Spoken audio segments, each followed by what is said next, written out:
نحمدہ و نصلی علی رسولہ الکریم اما بعد فاعوذ باللہ من الشیطان الرجیم بسم اللہ الرحمن الرحیم۔ علم کے بغیر عمل جو ہے نا انسان کو بعض اوقات گمراہی تک لے جاتا ہے، یعنی انسان کو علم ہی نہ ہو کہ جانا کہاں ہے، تو پھر راستے کا بھی علم نہ ہو تو پھر آپ نکل پڑیں گھر سے تو آپ کو منزل کیسے ملے گی؟ تو اس طرح جو ایک مومن ہوتا ہے اس کی اصل منزل تو جنت ہی ہے نا۔ تو جب تک ہم صحیح علم حاصل نہیں کریں گے اور پھر صحیح بات پہ عمل نہیں کریں گے تو ہم جنت کا راستہ نہیں پہچان پائیں گے۔ اس لیے ضروری ہے کہ انسان علم حاصل کرے۔ اب جنت کا جو راستہ ہے وہ اصل میں اس کا مطلب یہ ہے کہ صحیح علم تک پہنچا جائے۔ مثلا ایک شخص ہے جو ساری رات عبادت کر رہا ہے، پورا زندگی اس نے عبادت میں لگا دی، اپنے آپ کو تھکا بھی رہا ہے، لیکن وہ علم کے بغیر عبادت کر رہا ہے، یعنی اس کو یہ بھی نہیں پتہ کہ جو میں کر رہا ہوں وہ ٹھیک بھی ہے کہ نہیں، تو اس کو ایسی عبادت کیا فائدہ دے گی؟ تو اس طرح ہے کہ جانے پہچانے بغیر آپ اٹھ کے نکل جائیں گھر سے کہ میں یہاں سے میں تو آج نکل رہا ہوں انشاءاللہ تعالی، شام تک میرا پورا پلان ہے، میں سعودی بارڈر پہ پہنچا ہوں، اور آپ جا رہے ہو مختلف سمت میں، تو آپ سعودی بارڈر تو کہیں کا کہیں رہ جائے گا۔ تو علم جب تک نہیں مکمل ہوگا آپ اپنے منزلوں تک نہیں پہنچ سکتے۔ اور یہ بھی فرماتے ہیں کہ علامہ جوزی کہتے ہیں کہ جان لو کہ ابلیس جو ہوتا ہے نا اس کا پورا زور اور لوگوں پر سب سے پہلا دھوکہ یہی ہے کہ ان کو علم حاصل کرنے سے روکتا ہے، کیونکہ علم نور ہے، اور جب یہ علم ان کے چراغوں کو بجھا دیتا ہے تو اندھیرے ہی جو ہیں وہ ان کا مقدر بنتے ہیں، اور وہ کبھی بھی نہیں چاہے گا کہ انسان یا مسلمان کم از کم صحیح علم حاصل کرے۔ اور شیطانوں کی چالوں میں سے ایک چال یہ بھی ہے کہ بندوں کو غور و فکر نہ کرنے دے اور تدبر سے روکے، یعنی اگر کوئی علم لے بھی رہا تو شیلو سا علم ہو تاکہ وہ اس کی گہرائی میں نہ جائے، کیونکہ جس دن مومن نے گہرائی میں چلا گیا، جس دن اس نے علم کو صحیح لے لیا، اس دن وہ جنت کے راستے پہ چل پڑے گا، اور یہ کبھی بھی شیطان کو منظور نہیں۔ تو اس لیے وہ ہر کوشش کرے گا کہ انسان جو ہے نا وہ اپنے قرآن کو نہ پڑھے، قرآن کو نہ سمجھے، قرآن سے اس کو اکتاہٹ محسوس ہو، کوئی پڑھ رہا تو شور و گل مچواتا ہے ارد گرد، بندے کا دھیان جو ہے وہ ادھر ادھر لگتا ہے، بعض اوقات ہم قرآن چلا کے اپنی دنیا میں کاموں میں بزی ہو جاتے ہیں، یعنی ہر حال میں وہ کوئی بھی نہیں چاہتا، شیطان نہیں چاہتا کہ انسان یا مومن کم از کم جو ہے وہ قرآن کو اس طرح سمجھے جیسے اسے سمجھنے کا حق ہے، کیونکہ جس دن اس نے سمجھ لیا اس کی دنیا بھی بدل جائے گی اور اس کی آخرت بھی، پھر وہ اس کے کنٹرول میں سے نکل جائے گا۔ تو اللہ تعالیٰ سے دعا ہے کہ ہم صحیح علم حاصل کریں، صحیح طریقے سے کریں، اس پہ عمل بھی کریں تاکہ ہم جنت کے راستوں پہ چلتے جائیں انشاءاللہ اور شیطان کے قبضے میں نہ آئیں، آمین۔ سورۃ الاحقاف مکی صورت ہے اور آیات ہیں اس کی 35۔ بسم اللہ الرحمن الرحیم، حامیم، تنزیل الکتاب من اللہ العزیز الحکیم، ما خلقنا السماوات والارض وما بینہما الا بالحق واجل مسمى والذین کفروا عما انذروا معرضون۔ یہ کتاب جو حامیم، یہ کتاب اللہ غالب حکمت والے کی طرف سے نازل کی گئی ہے۔ یعنی زمین اللہ تعالیٰ ہمیں سمجھانا چاہ رہا ہے کیا کہ ہم نے ارض و سماوات جو کچھ ان کے درمیان ہے سب کو حقیقی مصلحت کی بنا پر اور ایک وقت مقررہ کی مدت تک کے لیے پیدا کیا ہے، اور جو کافر ہیں وہ اعراض کرتے ہیں جس سے انہیں ڈرایا جاتا ہے۔ یہ کتاب جو ہمارے ہاتھوں میں ہے اللہ تعالیٰ نے پوری حکمت کے ساتھ نازل کی ہے، اور جو اس دنیا میں اس نے نازل کیا ہے پوری کائنات میں، وہ بھی اس نے اپنی حقیقی مطلب بے فائدہ نہیں ہے، کوئی بھی چیز اس دنیا میں ایک پتا ایک ذرہ تک بے فائدہ نہیں تھی، یہ پوری جو ہے زمین و آسمان انسان کی زندگی یہ بے فائدہ کیسے ہو سکتی ہے؟ اللہ تعالیٰ فرمانا کہ یہ سارا کچھ میں نے حق کے ساتھ پیدا کیا ہے، وہ ایک عرصے تک ایک مقررہ مدت تک جو ہے نا انسان کو یہاں پہ رہنا ہے۔ یہ دنیا ایک دارالعمل ہے، ایک گزرگاہ ہے، ایک سٹیشن ہے، یا کہہ لیں ایک ٹرانزٹ پیریڈ ہے ہمارے پاس، اور یہ ٹرانزٹ پیریڈ بھی اللہ تعالیٰ نے ہر انسان کو مختلف دیا ہے، کوئی جلدی چلا جاتا ہے، کوئی دیر سے چلا جاتا ہے، کوئی حادثے میں چلا جاتا ہے، کوئی جو بھی ڈیفرنٹ طریقے ہیں، کچھ لوگ اتنا جیتے ہیں پرانے انبیاء ہم دیکھتے ہیں حضرت نوح 1000 سال جیے، تو یہ اللہ کی مرضی ہے کسی نے کتنا جینا، لیکن ہر انسان کے لیے دنیا جو ہے وہ ایک دارالعمل ہے۔ اس زندگی میں ہم جو کرتے ہیں اصل مقصد کیا ہے؟ یہ ایک ٹیسٹ ہے، دارالعمل ہے، ایک ایگزامینیشن ہال ہے، اور ہم نے یہاں پہ جو بھی کرنا ہے، جو رزلٹ آئے گا وہی ہماری آخرت کو ڈٹرمن کرے گا۔ تو یہ جو ہے حقیقی وقت مقررہ تک اللہ نے ہمیں چھوڑا ہوا ہے۔ اچھے عمل کریں گے، اصلی اور دائمی ٹھکانہ جو ہے وہ آخرت میں ملے گا، جو انشاءاللہ جنت کی شکل میں ہوگا، لیکن جو نہیں چلیں گے اس راستے پر تو ٹھکانہ ان کا جہنم بھی ہو سکتا ہے۔ قُلْ أَرَأَيْتُمْ مَا تَدْعُونَ مِن دُونِ اللَّهِ أَرُونِي مَاذَا خَلَقُوا مِنَ الْأَرْضِ أَمْ لَهُمْ شِرْكٌ فِي السَّمَاوَاتِ ائْتُونِي بِكِتَابٍ مِّن قَبْلِ هَٰذَا أَوْ آثَارَةٍ مِّنْ عِلْمٍ إِن كُنتُمْ صَادِقِينَ۔ اور کہہ دیجئے کہ دیکھو اللہ کے جنہیں تم پکارتے ہو، مجھے دکھلاؤ تو صحیح کہ زمین کی کیا چیز انہوں نے پیدا کی ہے، یا آسمانوں کی تخلیق میں ان کا کچھ حصہ ہے، تو اس سے پہلے کوئی کتاب الہی یا علمی روایت میرے پاس لاؤ اگر تم سچے ہو۔ اس شخص سے بڑھ کر کون گمراہ ہوگا جو اللہ کو چھوڑ کر انہیں پکارتا ہے، جو قیامت تک اسے جواب نہیں دے سکتے بلکہ وہ اس کی پکار سے ہی بے خبر ہیں، اور جب لوگ اکٹھے کیے جائیں گے تو ان کے دشمن بن جائیں گے، یعنی آپس میں ہی لڑیں گے اور ان کی عبادت کا انکار کریں گے، اور جب ان پر ہماری آیات پڑھی جاتی ہیں تو کافر اس حق کے بارے میں جو ان کے پاس آ چکا ہے کہتے ہیں یہ تو سری جادو ہے۔ اب جو الہ لوگوں نے بنائے ہوئے ہیں، جو تو جیسے انسانوں میں بنائے ہوئے ہیں یا مردے بنائے ہوئے ہیں، تو وہ تو وہاں پہ زیر وہ چیزیں تو بول رہیں گے، اللہ تعالیٰ ان کو بلائے گا، اور جیسے یوم قیامت اللہ تعالیٰ فرمائیں گے اے عیسیٰ ابن مریم، کیا تو نے لوگوں سے کہا تھا کہ اللہ کو چھوڑ کر مجھے معبود بنا لو یا میری والدہ کو الہ بنا لو؟ تو حضرت عیسیٰ جواب دیں گے اللہ تو پاک ہے، میں ایسی بات کیوں کر سکتا ہوں جس کا مجھے حق ہی نہ تھا۔ تو اللہ تعالیٰ باری باری پوچھیں گے، کیونکہ سارے نبیوں کی امتوں نے تباہیاں مچائی ہوئی ہیں، اور بہت کم لوگ ہیں جو سچا ایمان لائے تھے ان کے اوپر۔ تو شیطان جو ہے وہ تو نبی ہے جو اللہ تعالیٰ گواہی کے لیے بلائے گا، یہ شیطان بھی وہاں پہ مکر جائے گا ساری چیز سے۔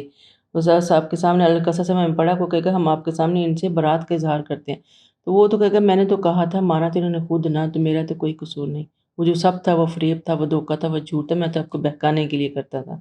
تو ہر بندہ اپنے ہاتھ اٹھا دے گا اور اپنا بھگتان خود ہی بھگتنا پڑے گا۔ یا یہ کہہ دیتے ہیں کہ ہم یہ خود ہی اسے بنا لایا ہے، کہہ دیجئے اگر میں نے خود بنا لیا تو تم مجھے اللہ کی گرفت سے بچانے کی طاقت نہیں رکھتے، جن باتوں میں تم لگے ہوئے ہو اللہ انہیں خوب جانتا ہے، اور میرے اور تمہارے درمیان وہی گواہی دینے کے لیے کافی اور وہ معاف کرنے والا ہے۔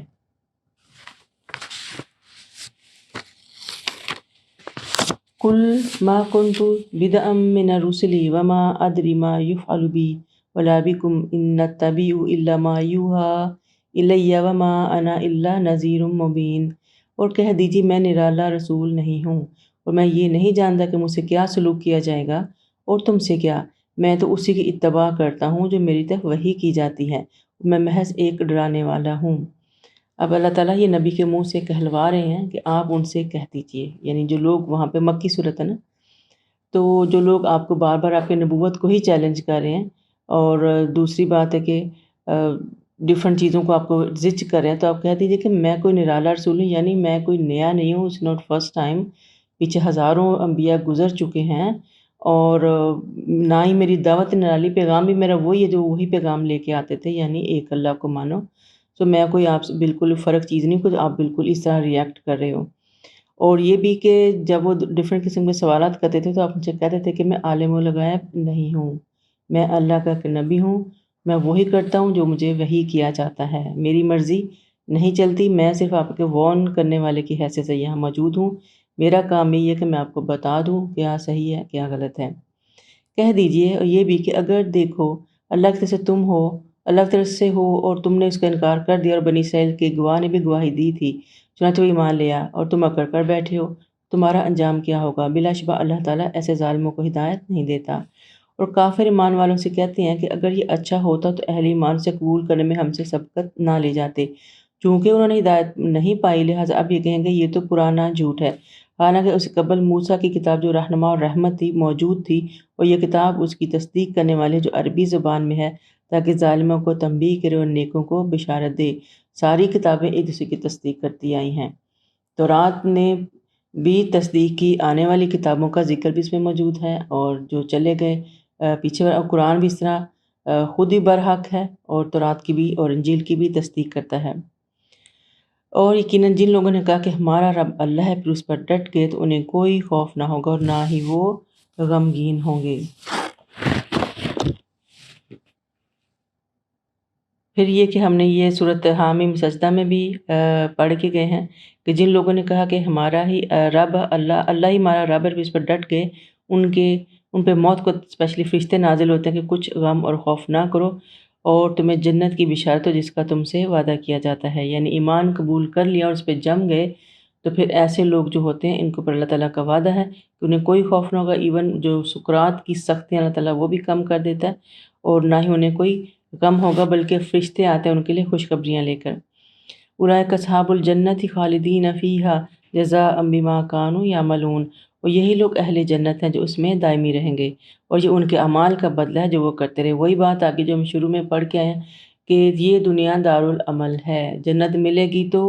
اللہ تعالیٰ تو کہہ رہے ہیں کہ اعمال کا بدلہ ہے، تو اعمال ہمیں اپنے اچھے کرنے ہیں اور علم حاصل کرنا ہے تاکہ ہم ان رستوں پہ چلیں جو ہمیں جنت کی طرف لے کر جائیں۔ اور آگے بڑی امپورٹنٹ آیت وَوَصَّيْنَا الْإِنسَانَ بِوَالِدَيْهِ إِحْسَانًا، اور ہم انسان کو حکم دیا کہ اپنے والدین کے ساتھ اچھا سلوک کرو۔ حَمْلَتْهُ أُمُّهُ كُرْهًا وَوَضَعَتْهُ كُرْهًا، اور اس کی ماں نے مشقت سے اسے پیٹ میں رکھا اور مشقت سے جنا۔ وَحَمْلُهُ وَفِصَالُهُ 30 شهرًا، اور اس کے حمل سے دودھ چھڑانے تک میں 30 ماہ لگے۔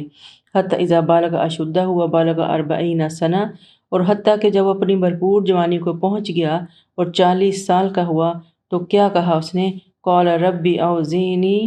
ان اشکر نعمتک التی انعمت علی وعلی والدی وان اعمل صالحا ترضاہ واصلح لی فی ذریتی انی تبت الیک وانی من المسلمین۔ بہت ہی اچھی اور خوبصورت دعا ہے جو ہم سب کو یاد کر لینی چاہیے اور پڑھنی چاہیے۔ اب اللہ تعالیٰ اس میں کیا فرما رہے ہیں کہ انسان کو ہم نے حکم دیا کہ وہ اپنے والدین کے ساتھ احسان کا معاملہ کرے، ان کے ساتھ اچھا سلوک کرے۔ ہر کسی کے ساتھ اچھا سلوک کا حکم ہے، لیکن انسانوں میں جو بیسٹ سلوک کا جو حقدار ہے کسی بھی انسان کی زندگی میں وہ اس کے والدین ہیں، اور خصوصاً ماں پہلے نمبر پہ آتی ہے۔ حل جزاء الاحسان الا الاحسان، جو ہے ہمارا دین ہمیں انسان کے بدلے احسان کا حکم دیتا ہے، اور یہ ایک بہت ہی خوبصورت اصول ہے کہ نیکی کا بدلہ نیکی میں، اور ماں باپ سے بڑھ کے نیکی کون کرے گا اولاد کے ساتھ جو اس کو دیکھے، اس کی کیفیت جو اللہ تعالیٰ نے خود ہی بیان کر دی۔ ہم سب مائیں ہمیں پتہ کس کس چیز سے گزرتے ہیں اس اولاد کو پالنے کے لیے، تو اب اولاد کا حق بنتا ہے کہ اپنے ماں باپ کی خدمت کرے، اور ہمارا حق بنتا ہے کہ ہم اپنے والدین کی خدمت کریں۔ اور اس بات کی سب سے زیادہ امید ماں باپ کو ہوتی ہے کہ ہمارے بچے ہمارے لیے کچھ کریں گے، مگر بچے بعض اوقات اپنی زندگی میں اتنے مشغول ہو جاتے ہیں کہ والدین کے حقوق بھول جاتے ہیں، اسپیشلی جب انسان جوانی میں ہوتا ہے تو ایک دنیا فتح کرنے کے چکر میں جو بیسک اس کے ہوتے ہیں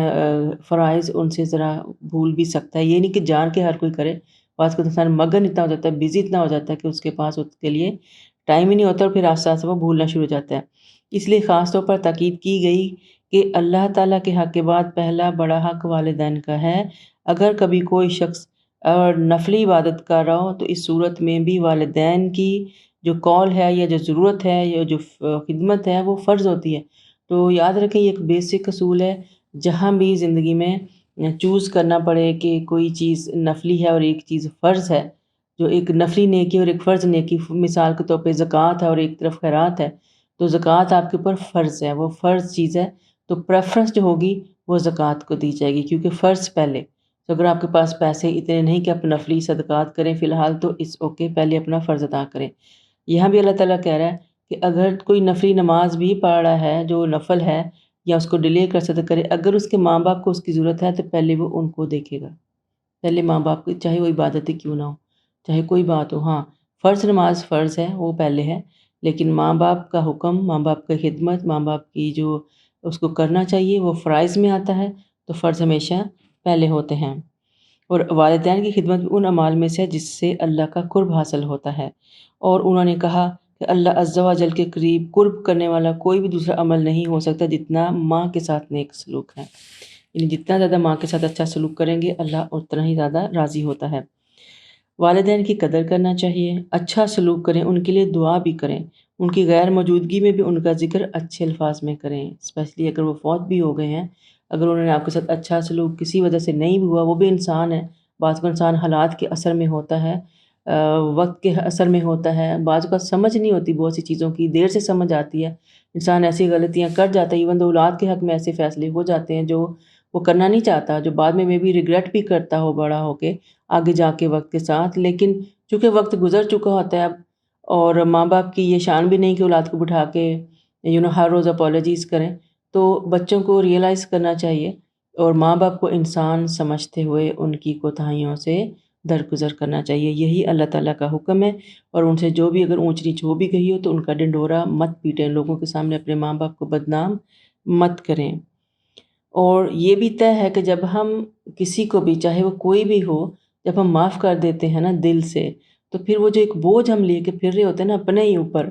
اور ہر چیز کو نیگیٹو کر لینا اور زندگی کو مشکل کر لینا، وہ ہمارے اندر سے خود بخود ہلکا ہونا شروع ہو جاتا ہے، کیونکہ جب ہم کسی کو معاف کرتے ہیں تو اللہ تعالیٰ ہماری غلطیوں کو درگزر کرتا ہے اور ہمیں معاف کرنا شروع کر دیتا ہے، جس سے پھر ہم ایک ہلکی پھلکی زندگی جینا شروع کرتے ہیں۔ پھر یہ بھی کہ ان کے جو احسانات جو ماں باپ نے پالنے میں کیے، ہمیں ان کو اکنالج کرنا چاہیے اور ان کا ذکر بھی کرنا چاہیے، ان کے ماں باپ کو خود کہ آپ ماں باپ آپ نے ہمیں بڑا اچھا پالا، یا ہماری محنت کی، یا ہمارا خیال رکھا، یا اچھی تربیت کی، یا جو بھی ہے، آپ ان کو اکنالج کرنا چاہیے ہمیں، اور ان کی غلطیوں کو درگزر بھی کرنا چاہیے اور ان کے لیے اوپر صبر بھی کرنا چاہیے۔ پھر اس کے لیے بھی کہ ان کے لیے ہدایت کی بھی دعا کریں۔ کیا دعا کریں؟ یہ بھی کبھی ہم دیکھیں مستقل پڑھتے آ رہے ہیں نا کہ ہم آباء و اجداد کی طریقے پہ ہی چلنا ہے، تو ضروری ماں باپ جس طریقے پہ چل رہے تھے ابھی تک اسپیشلی دین کے معاملے میں وہ ٹھیک ہو، تو اگر وہ صحیح دین پر یا صحیح عقیدہ پر نہیں ہیں تو ان کے لیے ایسے انتظامات کریں کہ وہ دین کی طرف بھی آئیں اور صحیح باتوں کو اختیار کریں تاکہ ان کی آخرت محفوظ ہو سکے۔ جس طرح جب ہم چھوٹے ہوتے ہیں تو ہمارے والدین ہمارے لیے محنت کرتے ہیں، ہمیں جو ان کی سمجھ میں ہوتا ہے ہمیں پڑھانے کی کوشش کرتے ہیں، جو ان کے وسائل اس وقت ہوتے ہیں وہ دینے کی کوشش کرتے ہیں، قاری بھی لگاتے ہیں، اسکول بھی جاتے ہیں، سب کچھ کرتے ہیں نا تاکہ ہماری اچھی تربیت ہو سکے، تاکہ ہم اچھے انسان بن سکیں۔ تو ہمیں بھی چاہیے کہ جب ہم بڑے ہو گئے، ہمیں کچھ بہتر چیزوں کا پتہ چلا، تو اپنے والدین کے لیے بھی ایسے معاملات کا عزت کے ساتھ، احترام کے ساتھ، محبت کے ساتھ ان کو ان چیزوں پہ لگائیں جو ان کی آخرت کو اچھا کرنے کا باعث بنے گی۔ یہ والدین کا احسان ہوگا ان کے اوپر۔ پھر آگے بات کہ 40 سال کا ذکر آ گیا کہ جب ایک انسان جب پیدا ہوتا ہے اور اب وہ 40 سال کا ہوا، یعنی 40 سال کی عمر جو ہوتی ہے وہ بیسیکلی ایک میچور عمر ہوتی ہے، جو بھی 40 سال کو پہنچے گا اسے سمجھ ہوگی اس بات کو کہ انسان بہت ساری وہ جو ایک افراتفری ہوتی ہے نا جوانی والی، اس میں سے نکل جاتا ہے، طبیعت میں ٹھہراؤ آنا شروع ہو جاتا ہے۔ اب دیکھیں نبوت بھی جو ہے وہ بہت سارے انبیاء کو اسی ایج میں ملتی ہے،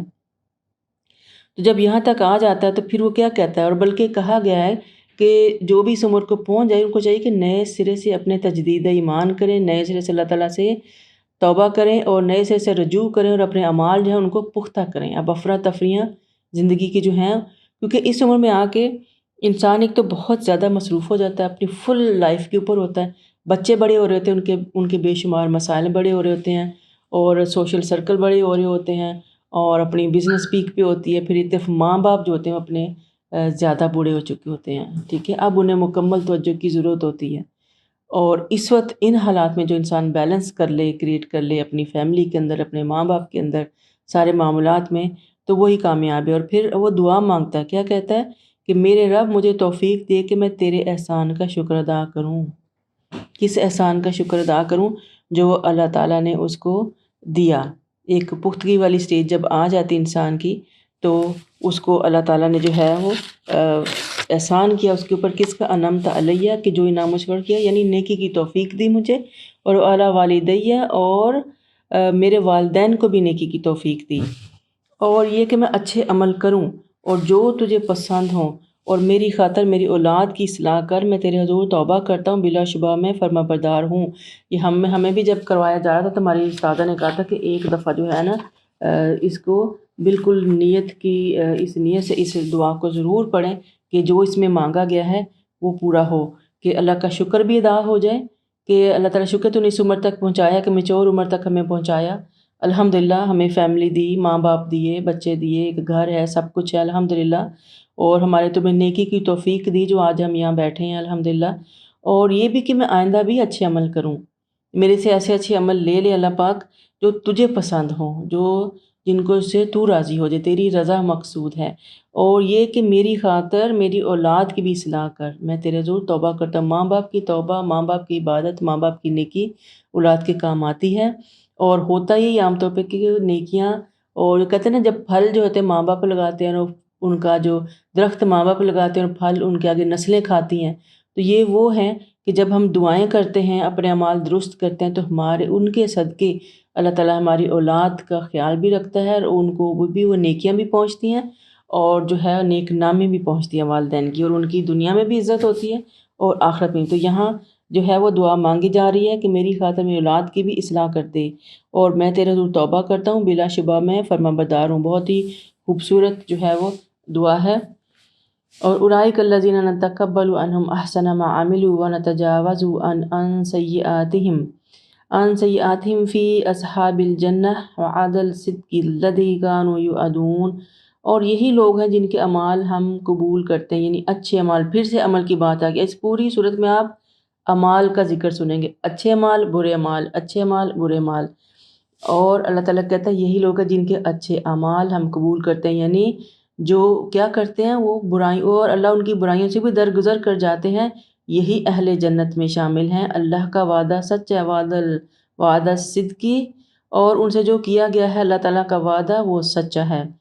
یعنی جو اپنی شکر کرتے ہیں، توبہ کرتے ہیں، اپنے دعا کرتے ہیں، اپنے والدین کے لیے دعا کرتے ہیں، اپنی اولاد کے لیے دعا کرتے ہیں، تو یہ سارا کچھ کون کرتا ہے؟ جو چلتا پھرتا بندہ ہر وقت تو نہیں کرتا نا، جو دنیا میں بزی ہے وہ تو نہیں کرے گا۔ جو اللہ کو، جس کے اندر زندہ ہے یہ احساس کہ اس نے آخرت میں اللہ کو فیس کرنا ہے اور اللہ کو راضی کرنا ہے، وہ وہی کرے گا۔ اور اللہ تعالیٰ نے لوگوں کے لیے جنت کا وعدہ کیا۔ اور جس شخص نے اپنے والدین سے کہا تف ہو تم پر، تم مجھے ڈراتے ہو کہ میں زمین سے نکالا جاؤں گا، حالانکہ مجھ سے قبل بہت سی نسلیں گزر چکی ہیں، اور وہ دونوں اللہ کی دہائی دیتے ہیں تیرا ستیہ ناس، ہماری بات مان جا کیونکہ اللہ کا وعدہ سچ ہے۔ تو وہ کہتا ہے یہ تو پہلے لوگوں کے قصے ہیں۔ اب ضروری نہیں سب کی اولادیں نیک ہی ہوں، ضروری نہیں ماں باپ چاہے کتنے بھی نیک ہوں، ہو سکتا ہے ان کی اولاد اس طرح نیک نہ ہو، اور ناکوں میں بھی کوئی ایک ہو اندر سے جو نہیں سنتا، باقی سنتے ہوں۔ اب یہ ان کی مثال آ گئی کہ بعض اوقات والدین نیک ہوتے ہیں، اور جب تک بچہ چھوٹا ہوتا ہے وہ نیک ہوتا ہے، ماں باپ جو سکھا رہے ہوتے ہیں وہ سیکھ بھی رہا ہوتا ہے، کر بھی رہا ہوتا ہے، لیکن جوں بڑا ہوتا ہے، جوں وہ انڈیپینڈنٹ ہوتا ہے، تو باہر نکلتا ہے، تو جو باہر کے حالات ہیں، جو فتنہ ہے، جو ماحول ہے، جو دوستی ہیں، وہ انسان کو کہیں کا نہیں چھوڑتی، اس کو اس کے راہ سے بھٹکا دیتی ہیں۔ اور جب ماں باپ اس سے کہتے ہیں کہ تم جو ہو وہ واپس آ جاؤ، اللہ کی دہائی دیتے ہیں کہ ہماری بات مان جاؤ، تو وہ آگے سے کیا کہتے ہیں کہ ہم یہ تو پہلے لوگوں کے قصے ہیں، یعنی وہ سننا ہی نہیں چاہتا۔ وہ آج کل جو چلا ہوا لفظ ایتھیسٹ ہو جاتے ہیں، یا ہم نہیں مانتے کسی بھی بات کو، تو یہ ایک ایروگنس آ جاتی ہے، یہ زمانہ دے رہا ہے۔ اور اس وقت بھی تھا، جو مشرک لوگ تھے وہ یہی کرتے تھے، تو اس بات سے میں وارن کیا جا رہا ہے کہ اولئک الذین حق علیہم القول فی امم قد خلت من قبلہم من الجن والانس انہم کانوا خاسرین۔ یہی لوگ ہیں جن پر جنوں اور انسانوں کی ان سے پہلے کی جماعتوں سمیت اللہ کا عذاب قول صادق آ چکا ہے۔ یعنی اللہ تعالیٰ کے عذاب کے بھی تو وعدے ہیں نا، جہاں جنت کے وعدے ہیں، تو اللہ تعالیٰ کا جو وعدہ ہے نا عذاب دینے کا، وہ ایسے لوگوں پہ پہلے ہو چکا ہے اور آگے بھی ہوتا رہے گا۔ بلا شبہ یہی خسارہ اٹھانے والے لوگ ہیں۔ وَلِكُلٍّ دَرَجَاتٌ مِّمَّا عَمِلُوا، اور ہر ایک اس کے اعمال کے لحاظ سے درجے ہوں گے، اور تاکہ اللہ تعالیٰ ان کے اعمال کا پورا پورا بدلہ دے۔ یہ جنت کے درجوں کی بھی بات آ جاتی اس کے اندر۔ اور وَيَوْمَ يُعْرَضُ الَّذِينَ كَفَرُوا عَلَى النَّارِ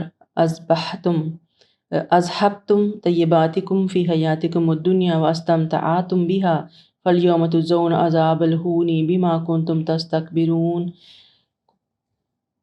اور جس دن کافر پیش کیے جائیں گے جہنم کے اوپر، تو کہا جائے گا تم دنیا کی زندگی میں پاکیزہ چیزوں سے اپنا حصہ لے چکے، ان سے مزے اڑا چکے، تو آج تمہیں ذلت کا عذاب دیا جائے گا۔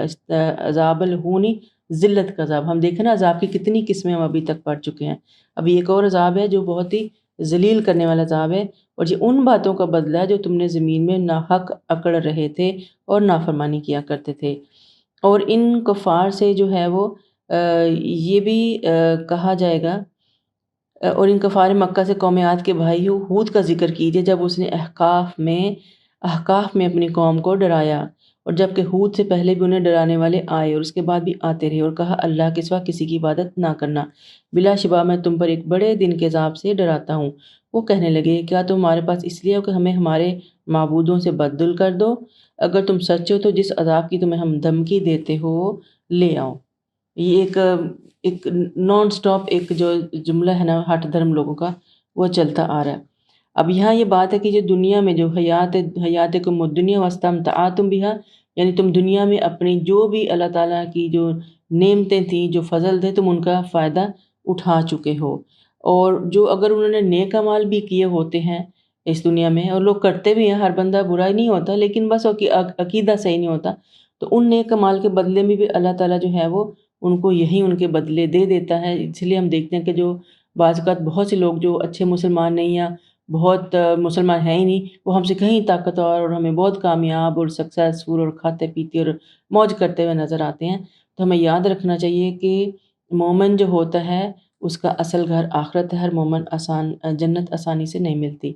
اور یہ لوگ جن کو اتنا کچھ مل رہا ہوتا ہے، بعض اوقات ان کے کچھ نیکیاں ہوتی ہیں جن کا صلہ ان کو اللہ دنیا میں ہی دے رہا ہوتا ہے۔ کچھ لوگ ہوتے ہیں جو اس لیے کام کرتے ہیں نیک، جیسے ویلفیئر کے یا سوشل ویلفیئر یا چیریٹیز، کیونکہ انہیں شہرت چاہیے تو اللہ تعالیٰ انہیں شہرت دے دیتا ہے۔ وہ چاہے کوئی بھی جس نیت سے کریں گے اللہ تعالیٰ اس کا بدلہ دے دیتا ہے۔ کوئی اس لیے کرتا ہے کہ لوگ جو ہیں وہ اس کو بڑا مانے تو اللہ تعالیٰ اس کو بڑا منوا دیتا ہے۔ تو اللہ تعالیٰ فرماتا ہے کہ جو دنیاوی طور پہ زیادہ نافرمانی لوگ ہیں نا، وہ زیادہ تر آپ کو زیادہ خوشحال اور زیادہ خوشحال نظر آئیں گے۔ حضرت حذیفہ روایت کرتے ہیں کہ آپ نے فرمایا صلی اللہ علیہ وسلم، سونے چاندی کے برتنوں میں نہ کھاؤ پیو اور ریشم نہ پہنو اور نہ ہی دیباج پہنو، یہ ان کے لیے دنیا میں ہے جو اور تمہارے لیے آخرت میں۔ یعنی اللہ تعالیٰ نے یہ ساری چیزیں مومن کے لیے، جو صبر کرتا ہے، قربان کرتا ہے بہت سی اپنی خواہشات کو، حلال پہ جمع رہتا ہے، حلال رزق پہ جمع رہتا ہے، چاہے وہ تھوڑا ہی کیوں نہ ہو، اور اللہ تعالیٰ نے یہ ساری چیزیں اس کے لیے جنت میں رکھی ہیں۔ اور ہم پہلے پڑھ کے بھی آئے کہ اللہ تعالیٰ نے ایسی جنتیں بھی کریٹ کی ہیں جو باغ جن کی اینٹیں سونے کی ہیں اور چاندی کی ہیں، اور ہر چیز وہاں پہ بڑی ڈسکرپشن جنت کی ہم پڑھ چکے ہیں۔ تو یہ سارا کچھ جو مومن ہوتے ہیں ان کو اللہ تعالیٰ جنت میں دے گا انشاءاللہ۔ اور ہود نے کہا اس کا علم اللہ کے پاس ہے، میں تمہیں پیغام پہنچا رہا ہوں جو مجھے دے کر بھیجا گیا ہے، مگر میں دیکھ رہا ہوں کہ تم جاہل قوم ہو۔ جب انہوں نے اس عذاب کو بصورت بادل اپنے میدانوں پر بڑھتے ہوئے دیکھا تو کہنے لگے یہ بادل ہے، ہم پر برسے گا، بلکہ یہی چیز تھی جس کے لیے تم جلدی مچا رہے تھے، یعنی آندھی جس میں عذاب تھا، المناک عذاب۔ اب ایک اور عذاب آ گیا، المناک، علیم، دردناک، جس میں بہت پین ہوتی ہے۔ اور یہ کون سا عذاب تھا کہ احقاف میں، یہ جو جگہ ہے جہاں پہ یہ قوم آباد تھی، بہت عرصے سے بارش نہ ہوئی تھی، اور قوم عاد جو تھی اس کے لیے ترس رہی تھی۔ تو یہ لوگ کالے بادلوں کو دیکھ کے جھوم اٹھے کہ ہاں بارش آنے والی ہے۔ تو یہی بارش جب عذاب کی شکل میں آئی تو اللہ تعالیٰ کہتا ہے کہ یہ دیکھو، یہ آندھی انتہائی تیز رفتار تھی اور سخت ٹھنڈی تھی، اور یہ جو 8 رات اور 7 راتیں مسلسل چلتی رہی۔ حضرت عائشہ رضی اللہ عنہا فرماتی ہیں کہ آپ صلی اللہ علیہ وسلم جب آندھی یا ابر دیکھتے تو آپ نبی کریم صلی اللہ علیہ وسلم کے چہرے پر فکر معلوم ہوتی۔ میں نے پوچھا یا رسول اللہ، لوگ تو جب بادل دیکھتے ہیں تو خوش ہوتے ہیں کہ اب بارش ہوگی، لیکن میں دیکھتی ہوں کہ جب بادل ہے تو آپ کے چہرے پر ناگواری معلوم ہوتی ہے۔ آپ نے فرمایا عائشہ، مجھے خطرہ لاحق ہو جاتا ہے کہ کہیں اس میں عذاب نہ ہو۔ ایک قوم یعنی عاد پر آندھی کا عذاب آیا، جب انہوں نے بادل دیکھے تو کہنے لگے یہ بادل تو ہم پر برسنے والا ہے۔ تو یہ بادلوں کی شکل میں بھی جو اللہ تعالیٰ نے عذاب بھیجا، یہ بہت ہی پینفل عذاب تھا ان کے لیے، اور اسپیشلی کہ جب انسان خوش میں ہو تو اس کو کیسے شوق ملا ہوگا یہ ساری عذاب کی شکل میں اس کو بدلتے ہوئے دیکھ کے۔ اور وہ اپنے رب کے حکم سے ہر چیز کو تہس نہس کر رہی تھی۔ آخر ان کا یہ حال ہوا کہ ان کے گھروں کے سوا کوئی چیز نظر نہ آتی تھی، اور ہم مجرموں کو ایسے ہی سزا دیا کرتے ہیں۔ ہم نے انہیں اتنی قدرت دے رکھی تھی کہ جتنی تمہیں نہیں دی، اور ہم نے انہیں کان، آنکھیں، دل سب کچھ دے رکھا تھا، مگر ان کے کان، آنکھیں، دل ان کے اس وقت بھی کچھ کام نہ آئے جب انہوں نے اللہ کی آیات کا انکار کر دیا۔ انہیں اسی چیز نے آ گھیرا جس کا وہ مذاق اڑاتے تھے، اور تمہارے ارد گرد ہم بہت سی بستیاں ہلاک کر چکے ہیں، اور ہم نے دلائل کو طرح طرح سے بیان کر دیا ہے تاکہ وہ باز آ جائیں۔ پھر ان ہستیوں نے ان کی کیوں مدد نہ کی جنہیں ان لوگوں نے اللہ کے سوا تقرب الی اللہ کا ذریعہ سمجھ کر الہ بنا رکھا تھا، بلکہ انہیں یاد ہی نہ رہیں گی۔ یہ نتیجہ ہے ان کے جھوٹ اور جھوٹے عقیدے کا جو انہوں نے گھڑ رکھے تھے۔ اللہ تعالیٰ کے عذاب جھوٹ اور جھوٹے عقیدوں کی وجہ سے بھی آتے ہیں۔ الیک نفر من الجن یستمعون القرآن فلما حضروه قالوا انصتوا فلما قضي ولوا الى قومهم منذرین۔ اور جب ہم جنوں کے گروہ کو آپ کی طرف لائے جو قرآن سن رہے تھے، جب وہ اس مقام پر پہنچے تو کہنے لگے خاموش ہو جاؤ، اور پھر جب قرآن پڑھا جا چکا تھا تو ڈرانے والے بن کر قوم کی طرف لوٹ گئے اور کہنے لگے اے ہماری قوم، ہم نے ایک ایسی کتاب سنی ہے جو موسیٰ کے بعد نازل ہوئی ہے اور اپنے سے پچھلی کتابوں کی تصدیق کرتی ہے اور حق اور صراط مستقیم کی طرف رہنمائی کرتی ہے۔ اب یہاں سے ایک چیز سمجھ میں آ گئی کہ جو جن ہیں وہ ایک گروہ کی شکل میں آپ کی طرف آئے، اللہ تعالیٰ ان کو لے کے آیا اور وہ قرآن سنا انہوں نے اور پھر اس مقام پر پہنچے۔ اب دو تین باتیں، ایک تو یہ کہ جن آپ کے پاس آئے اور اسلام لے کے آئے، ٹھیک ہے، اور دوسری بات یہ کہ وہ بہت خاموشی اور عزت احترام کے ساتھ قرآن سنتے تھے تاکہ وہ ایز اٹ از اس کو لے سکیں اور پھر جا کے اپنی قوم کے لوگوں کو سنائیں، پیغمبر بن کے جائیں اور وہاں کے لوگوں کو روشن ہدایت دیں۔ تو اور یہ بات بھی اس میں طے ہوگی کہ داعی یعنی دعوت دینے والا یا تبلیغ کرنے والا تو کوئی بھی ہو سکتا ہے، وہ جن بھی ہو سکتا ہے، لیکن نبی صرف اللہ تعالیٰ نے انسانوں میں رکھے اور وہ ہم پیچھے پڑھ گئے ہیں کہ نبی ایک مرد ہی ہوا ہے اور جنوں میں کبھی بھی کوئی رسول نہیں آیا، رسول ہمیشہ انسانوں میں رہے۔ آپ نے فرمایا، آپ فرماتے ہیں کہ مجھے حکم ہوا کہ میں جنوں کو قرآن سناؤں۔ تو ایک دفعہ انہوں نے صحابہ کی جماعت بیٹھی تھی تو کہنے لگے کہ تم میں سے کون میرے پیچھے آئے گا، یعنی وہ جا رہے تھے یہ کہہ کے کہ مجھے حکم ہوا کہ میں جنوں کو قرآن سناؤں، تو اب میں جا رہا ہوں تو میرے ساتھ کون آئے گا۔ تو جو ہے نا اپنے صحابہ سے پوچھا تو سب لوگوں نے سر جھکا لیا، شاید دل میں ڈر گئے کہ اب جنوں کے اندر کون جائے گا۔ تو آپ نے 3 بار یہ الفاظ دہرائے تو ایک شخص نے اٹھ کے کہا کہ پہل تو آپ ہی کریں گے یا رسول اللہ۔ تو آپ نے اٹھ کھڑے ہوئے پر اور ان کے ساتھ جو ہیں عبداللہ ابن مسعود جو ہیں بڑے ماشاءاللہ جلیل القدر صحابی ہیں، وہ ان کے ساتھ چل پڑے۔ انہوں نے بے شمار حدیثیں روایت کی ہیں، ابھی ہم پڑھ بھی رہے ہیں ان کی حدیثیں، اور یہ دونوں آپ صلی اللہ علیہ وسلم ان کو لے کے چل پڑے اور چلتے ہیں ایک پہاڑ کی گھاٹی میں داخل ہوئے، ٹھیک ہے، ایک پورا واقعہ ہے یہ، اور پہاڑ کی گھاٹی میں داخل ہوئے جس کو شہر الحجون بھی کہتے ہیں۔ تو آپ نے حضرت عبداللہ ابن مسعود کے ارد گرد ایک خیالی حلقہ قائم کیا، اشارے سے یوں ایک وہ جگہ بنا دی، اس کے اندر ان کو رکھ دیا، حصار کھینچ دیا ان کے ارد گرد اور ان سے کہا کہ آپ نے اس کے باہر نہیں نکلنا، کچھ بھی آپ دیکھیں، کچھ بھی ہو جائے، اسٹے ان سائڈ دیٹ حلقہ، اوکے۔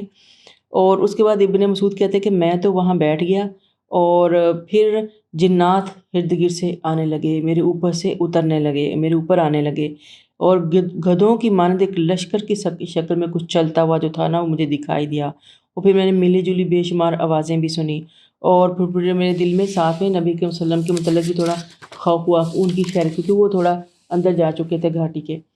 تو پھر نبی کے وسلم نے قرآن کی جو ہے نا وہ تلاوت کرنی شروع کی، اور جب اللہ کے نبی واپس آئے تو میں نے کہا کہ اے اللہ کے رسول، وہ آوازوں کا شور کیسا تھا؟ آپ نے فرمایا کہ وہ ایک مقتول آدمی کے سلسلے میں میرے پاس اکٹھے ہوئے تھے،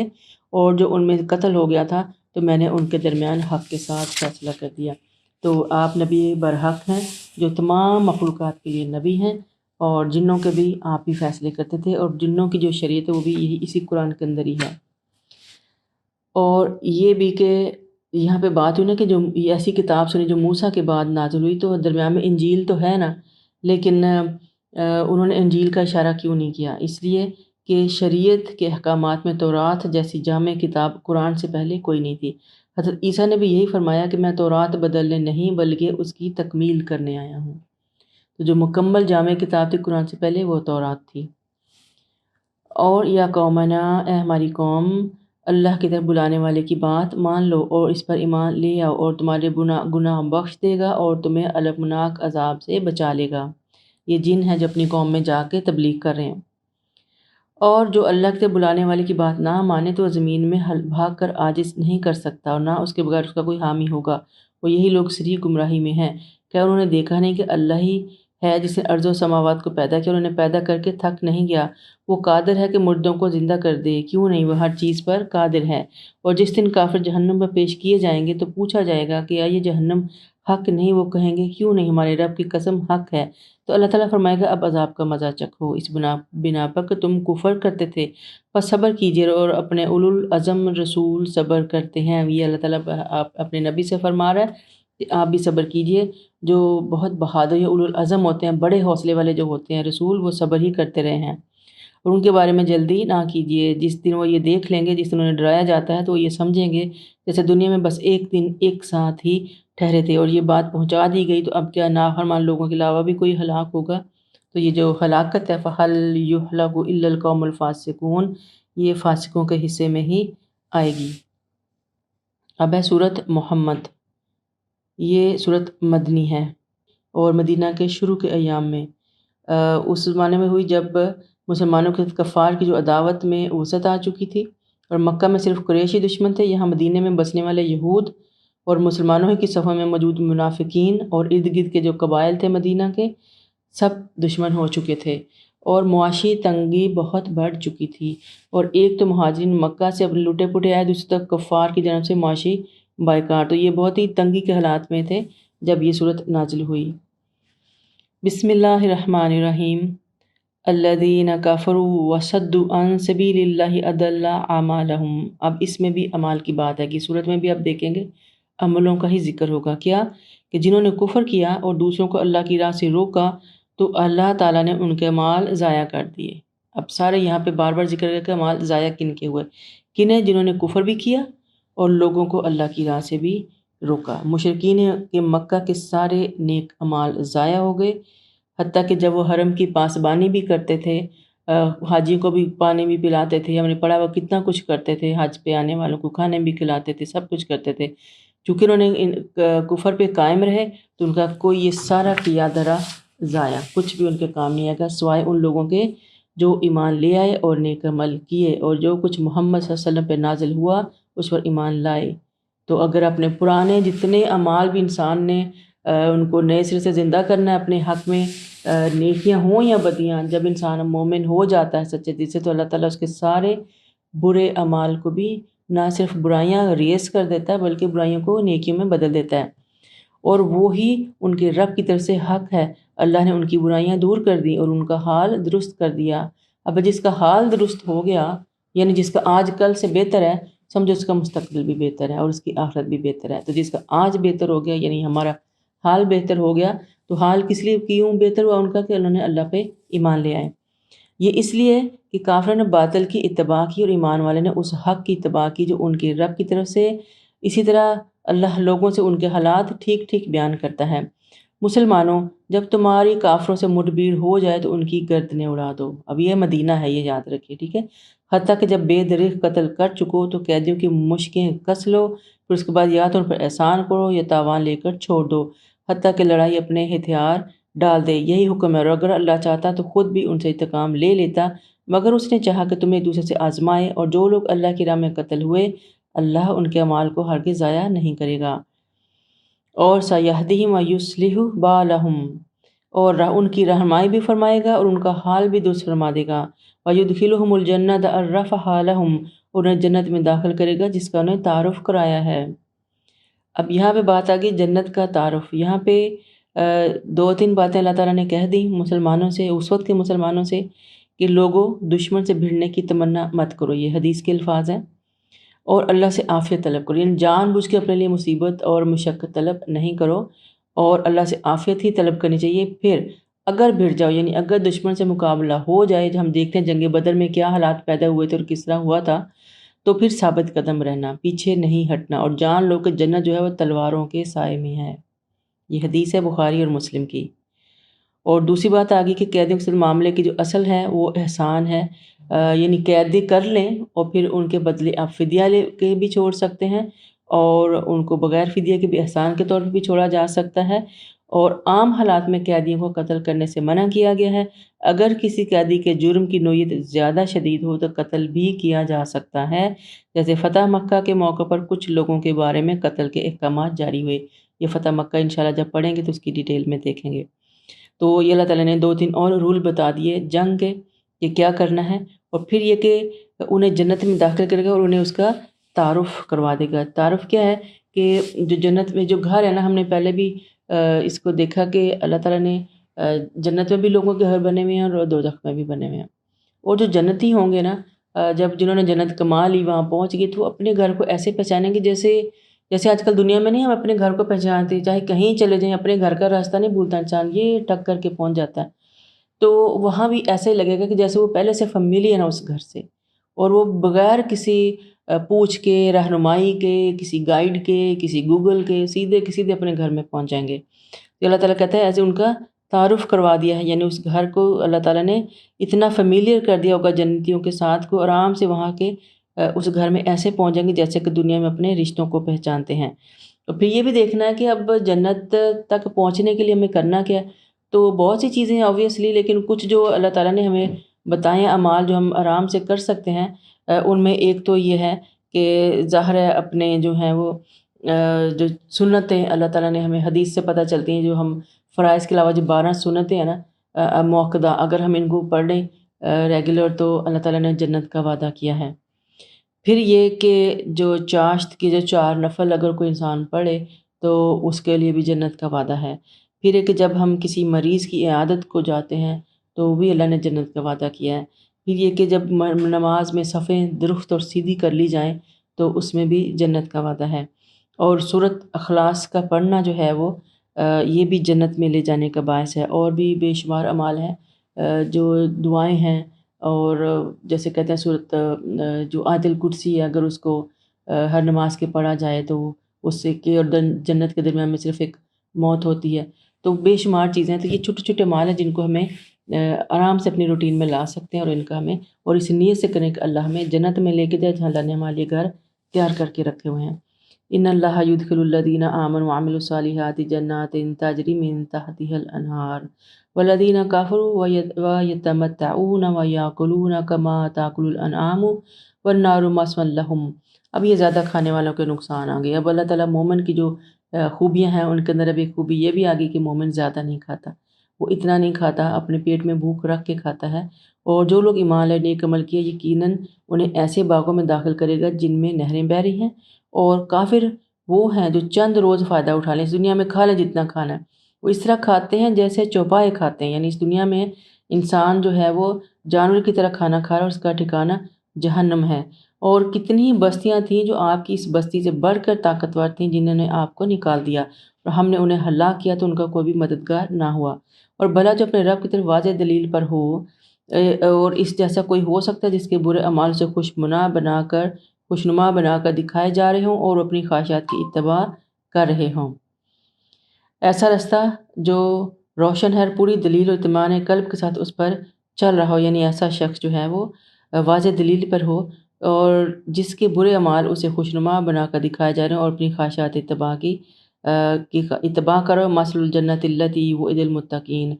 جس جنت کا متقین سے وعدہ کیا گیا اس کی شان یہ ہے کہ اس میں پانی کی نہریں ہیں جو نہ باسی ہوگا نہ اور دودھ کی نہریں جس کا مزہ نہ بدلے گا، اور شراب کی نہریں جو پینے والوں کے لیے لذیذ ہوں گی، اور کچھ نہریں صاف شہد کی ہیں، نیز ان کے لیے اس میں ہر طرح کے پھل ہوں گے اور ان کے رب کی طرف سے مغفرت۔ ایسا شخص کیا ان جیسا ہو سکتا ہے جو ہمیشہ آگ میں رہیں، انہیں پینے کو کھولتا ہوا پانی دیا جائے اور ان کی آنتیں کاٹ دے۔ پھر سے 2 کیٹیگریز کی یہاں اللہ تعالیٰ نے 7 مثالیں ہمیں دیتا جا رہا ہے، اور خوشخبریاں بھی ہیں جنت کی، اور اس کے اندر ڈرانے بھی ہیں قیامت دوزخ والوں کے۔ یہاں سے ہمیں پتہ چلتا ہے کہ جنت میں 4 قسم کی نہریں ہمیں انشاءاللہ ہوں گی، جن میں ایک صاف شفاف پانی کی نہر ہے، کبھی گند نہیں ہوگا اس کے اندر۔ ایک دودھ کی نہر ہے، یعنی دودھ کی نہر یہاں تھوڑی دیر دودھ پڑا رہتا ہے تو پھٹ جاتا ہے، وہاں دودھ کو کچھ نہیں ہوگا، کبھی ٹھیک نہ خراب ہوئے گا نہ اس کا ذائقہ بدلے گا۔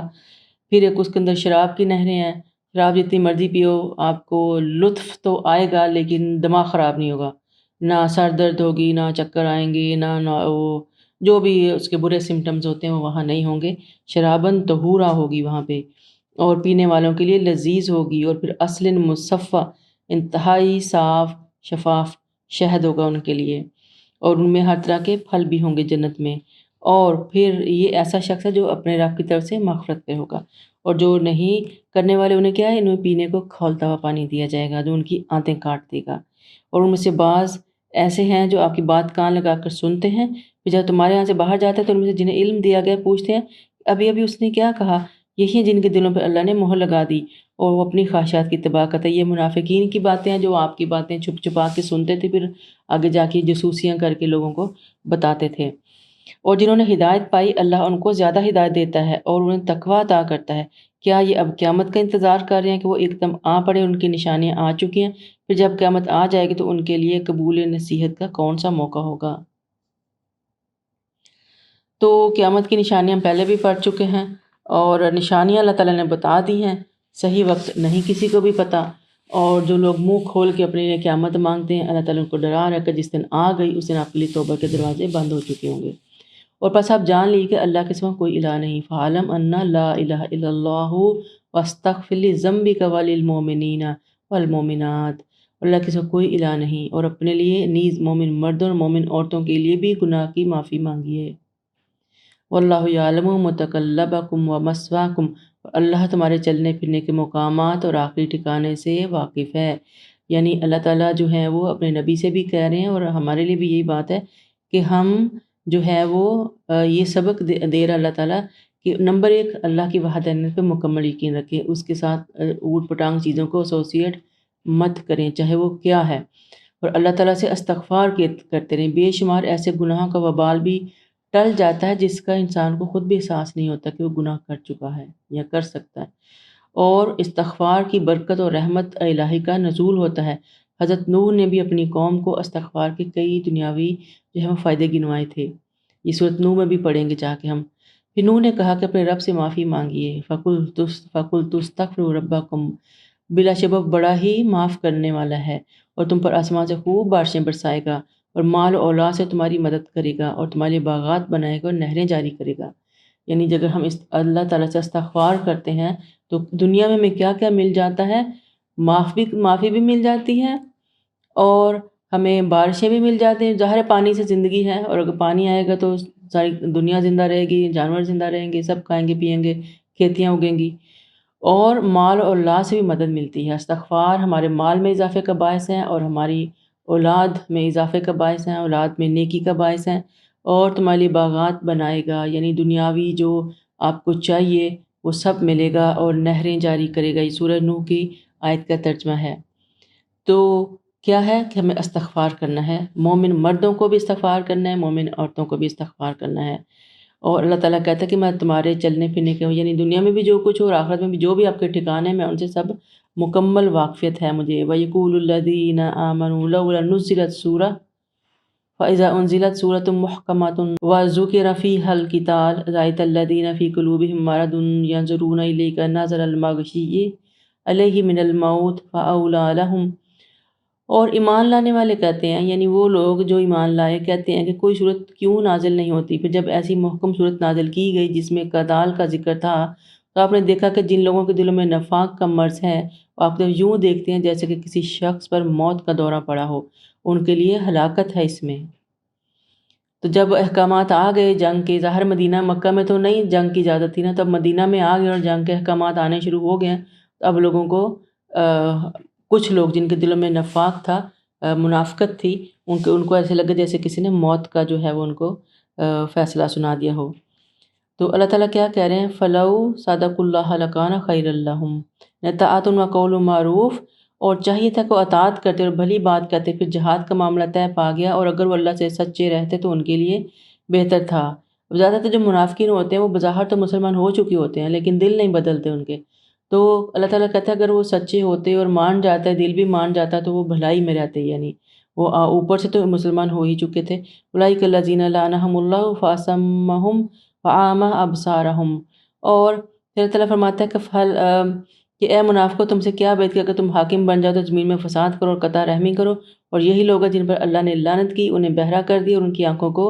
اندھا کر دیا۔ اور کیا یہ لوگ قرآن میں غور نہیں کرتے، یا ان لوگوں کے دلوں میں کفر ہے جن لوگوں پر ہدایت واضح ہو گئی پھر اس کے بعد الٹے پاؤں پھر گئے، شیطان نے ان کی کرتوتوں کو خوشنما کر کے انہیں دکھا دیا۔ یہاں ایک بات آگئی قطع رحمی کرنے والے، یعنی قطع رحمی جو ہے وہ بہت ہی بدترین چیز ہے۔ اگر آپ صلہ رحمی نہیں کرتے وہ ایک بات ہے، لیکن قطع رحمی کرتے ہیں تو اس کا بہت ہی نقصان بھی ہے، اور آپ کے اعمال کو ضائع کرنے کا باعث بھی ہے۔ اور پھر یہ بھی کہ ہر جمعرات کو جو حدیث بتاتی ہے کہ جو ہمارے اعمال ہیں وہ اللہ تعالیٰ کے ہاں پیش کیے جاتے ہیں، اور قطع رحمی کرنے والوں کے اعمال رد کر دیے جاتے ہیں، وہ پیش ہونے سے پہلے ہی ضائع ہو جاتے ہیں، وہ اس سے پہلے کہ نیک اور بد چھانٹے جائیں وہ پہلے ہی ضائع ہو جاتے ہیں، ان کی کوئی بھی نیکی ان کے کام نہیں آتی جو اپنے رشتہ داروں سے اچھا سلوک نہیں کرتا۔ تو قطع رحمی کرنے والوں کے اعمال ضائع ہوتے رہتے ہیں۔ پھر یہ کہ ذالک بانہم قالوا للذین کرہوا ما نزل اللہ سنطیعکم فی بعض الامر، اور یہ اس لیے کہ انہوں نے اللہ کے دین کو ناپسند کرنے والوں سے کہا کہ ہم تمہاری بعض باتیں مان لیں گے اور ان کے رازوں کو جانتا ہے۔ پھر اس وقت کیا ہوگا جب فرشتے انہیں فوت کریں گے تو ان کے چہرے پر پشتوں پر مارے ہوں گے۔ یہ پہلے بھی پڑھ چکے ہیں کہ جب ان کی موت آتی ہے کافر کی تو فرشتے مارتے ہیں، ایکچولی ان کو مار پڑتی ہے۔ استغفر اللہ، سوچیں فرشتے کی مار، فرشتے کیا چیزیں ہم امیجن بھی نہیں کر سکتے، اور ان کی مار جب کسی انسان کو پڑے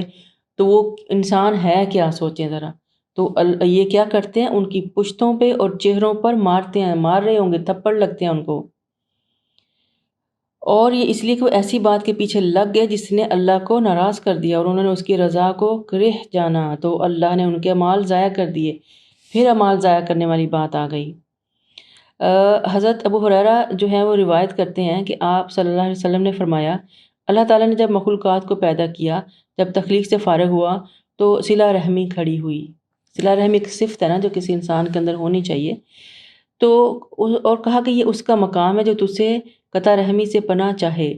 اور اللہ تعالیٰ نے فرمایا کیا تو پسند نہیں کرتی کہ میں اس کے ساتھ احسان کروں جو تجھے قائم رکھے، اسے قطع تعلق کروں جو تجھے منقطع کرے۔ صلہ رحمی نے کہا کیوں نہیں؟ اللہ تعالیٰ نے جواب دیا ہاں ایسا ہی ہوگا، یعنی جو شخص اپنے رشتوں کو لے کے چلے گا ان کے پورے حق اور فرض کے ساتھ، جو بھی رشتہ اللہ نے اس کو دیے ہیں ان کا حق ادا کرے گا تو ہی اللہ کو پسند ہے۔ جو ان کو رشتوں کو کاٹے گا اور اپنی دنیا الگ بسائے گا، جا کے کسی کی پرواہ نہیں کریں، دوستوں میں مگن ہو جائے، اور ماں باپ بہن بھائی رشتہ دار ساس سسرال جو بھی اللہ نے رشتے آپ کو دیے ہیں، آپ ان کی قدر نہ کریں، عزت نہ کریں، کوئی نہ کوئی جھوٹی دلیل لا کے ان کو سائڈ پہ کر دیں اور ان میں برائیاں نکالیں کہ وہ تو ایسے ہیں میں نے اس لیے چھوڑ دیا ان کو، اللہ تعالیٰ نزدیک یہ سارا قطع رحمی ہے، کیونکہ شروع میں ہم پڑھ چکے ہیں کہ اللہ تعالیٰ کہتا ہے کہ برائیوں کو نیکیوں سے صاف کرو، تو آپ اپنا عمل درست رکھیں گے، جو عمل ان کا ہے وہ ان کا اپنا خود ہی وہ بھگتیں گے، لیکن جو ایک مومن ہوتا ہے وہ اور کچھ ہو نہ ہو رشتوں کو بچا کے رکھنے والا، ہر چیز قربان کر دیں، رشتہ نہ جائے آپ کے ہاں سے، اسپیشلی وہ جو رحم کے رشتے ہیں، خون کے رشتے ہیں، سگے بہن بھائیوں کے رشتے ہیں، ماں باپ ہیں آپ کے، اولادیں ہیں آگے ان کی اولادیں، یہ رشتے بہت ہی خوبصورت اور امپورٹنٹ ہے اللہ تعالیٰ کے نزدیک۔ اور صلہ رحمی جب تخلیق ہوئی تھی آدم کی تب سے چلی آ رہی ہے صلہ رحمی، اور پھر ہے کہ بار بار چونکہ اعمال کے ضائع ہونے کا ذکر آ رہا ہے کہ اب تو یہ سارا کچھ ہمیں کیسا پتہ چلے گا کہ کون سے اعمال جو ہیں وہ ہمارے برباد ہو جائیں گے، ضائع ہو جائیں گے، چاہے ہم انہیں ٹھیک بھی اب جیسے عبادت سمجھ کے بھی کر رہے ہیں تو کیوں وہ ضائع ہوں گے؟ تو اس کے لیے ہمیں علم حاصل کرنا پڑے گا، اس کے لیے ہمیں قرآن پڑھنا پڑے گا، قرآن کے اوپر تدبر کرنا پڑے گا، اس کے مطلب کو سمجھنا پڑے گا، اور اب اس صورت میں اور پچھلی میں بھی ہم نان سٹاپ دیکھیں گے کون سی چیزیں ہمارے کام آئیں گی اور کون سی چیزیں نہیں آئیں گی، سمپل دونوں کمپیریزن ساتھ ساتھ چل رہے ہیں۔ تو اب یہ جو قرآن نہیں پڑھے گا نہیں سنے گا اسے کیا پتہ کہ وہ جو کر رہا ہے وہ اس کے لیے ٹھیک ہے یا غلط ہے، کس لحاظ سے؟ آخرت کے لحاظ سے۔ دنیا میں تو ہر چیز بڑی بڑی پنے کام بنے پھرتے ہیں، بہت سی چیزیں ٹھیک کر رہے ہوتے ہیں، لیکن اگر ہم سوچتے ہیں کہ ہمیں آخرت ملے، جنت ملے، ہم ان رستوں پہ قدم رکھیں جو جنت کو جاتے ہیں، تو ہمیں قرآن میں تدبر کرنا پڑے گا اور اپنے لیے صحیح راستے چننے پڑیں گے تاکہ ہمارے اعمال ضائع نہ ہوں۔ ام حاسب الذین فی قلوبہم مرض ان لن یخرج اللہ اضغانہم، اور اللہ نے ان کے اعمال ضائع کر دیے جن کے دلوں میں مرض ہے، اور کیا وہ سمجھے ہوئے ہیں کہ اللہ ان کے کیے ظاہر نہیں کرے گا؟ یعنی جن کے دلوں میں بخل ہے، انفاق فی سبیل اللہ سے کراہت ہے، یعنی اللہ کی راہ میں خرچنے سے دل کے تنگ ہوتے ہیں، بخیلی آتی ہے، کسی کو دیتے ہوئے دل کٹتا ہے، خیرات کرتے ہوئے دل کٹتا ہے، اور ہمارے جیسے عام لوگ ہر وقت حساب کتاب میں پڑے رہتے ہیں کہ بھئی اس نے مجھے کچھ بھیجا ہے، آج کل رمضان ہے نا، ہم سب افطاریاں بھیج رہے ہیں، آ رہے ہیں جا رہے ہیں، اس کی طرف سے افطاری آئی ہے تو دیں گے، نہیں آئی تو نہ صحیح، وہ دے گا تو ہم بھی دے دیں گے، ہم سب ایسا کرتے ہیں، اللہ معاف کرے۔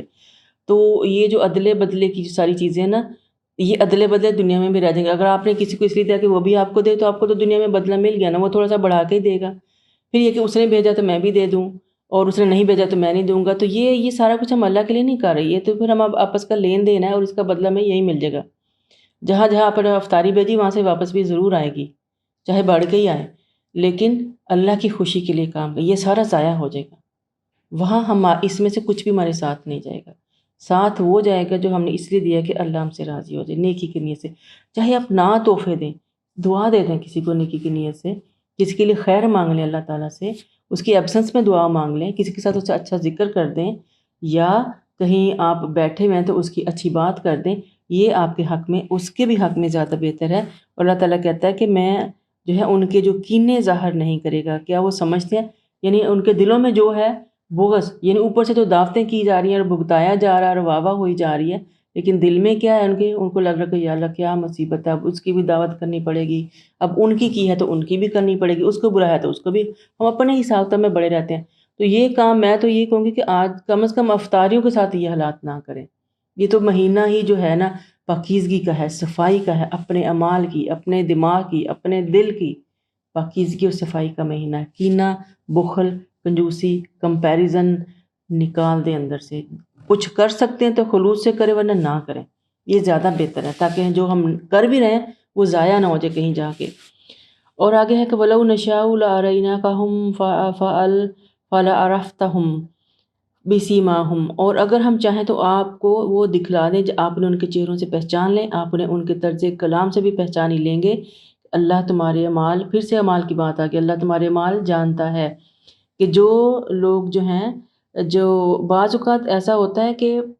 ہمارے جو اعمال ہوتے ہیں ہمیں خود بھی پتہ نہیں ہوتا کہ ہم ان کو اپنے ہاتھوں سے ضائع کر رہے ہوتے ہیں، ہم اپنے سے بڑی نیکیاں کر رہے ہوتے ہیں۔ اور سب سے جو چیزیں، جو چند ایک لسٹ ہے جو ہمیں یاد رکھنی چاہیے کہ کن باتوں سے ہمارے اعمال ضائع ایکچولی ہوتے ہیں۔ نمبر ایک، ایمان جو ہے وہ لانے کے بعد کفر کرنا، ایک مومن ہونے کے بعد جب اللہ کے احکامات کا انکار کرتا ہے یا وہ بالکل ہی پلٹ جاتا ہے، تو یہ چیز جو بھی اس نے زندگی میں نیکی کی ہے اس کی ضائع ہو جائے گی۔ نیک اعمال کے بعد برے اعمال کرنا، آپ نیک بھی ہیں اور بد بھی ہیں، یہ نہیں ہو سکتا۔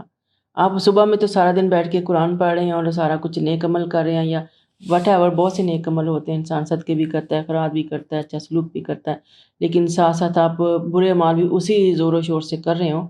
تو یہ ایسی جو کنٹراسٹ ہے نا، ہم آئے دن روز اپنی دنیا میں دیکھتے ہیں، زندگی میں دیکھتے ہیں۔